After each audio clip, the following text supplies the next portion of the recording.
Jennie Johnson has success in the business world that very few women have attained. Executive Director of Liberty Fellowship Program, former President of Pierce National Life and Liberty Insurance Services, serving on a sundry of boards and commissions. Jennie today is sharing with us the balance of business career and a traditional family lifestyle. I don't think it's possible in the traditional sense, but I like the way that the poet David White talks about it when he talks in his book about the three marriages. He talks about the marriage to another, which is the typical term for marriage we use, the marriage to your career, and then the marriage to yourself.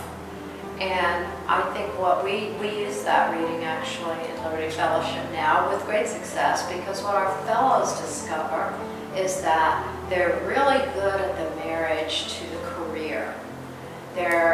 They struggle with the marriage to the family because they always feel like they don't spend enough time with the family.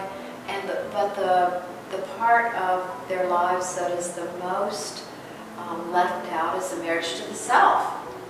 And that's just sad. So what he talks about is not balancing the work-life balance. He talks about integration. And I think what he means there is that you're not always in balance. This may be a horrible week at work. Work takes over, a horrible year at work. Or you may be on vacation and you spend all your time with your family. Or you may take a little mini vacation for yourself, but you've got to keep those three integrated but not necessarily balanced. And that's a very hard thing to do.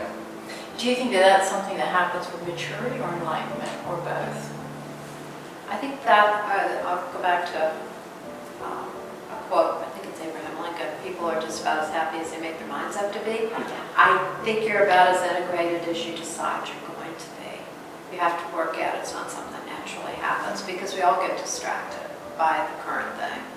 And for this young generation that's coming up that you believe should be given the opportunity to raise, what would you tell them?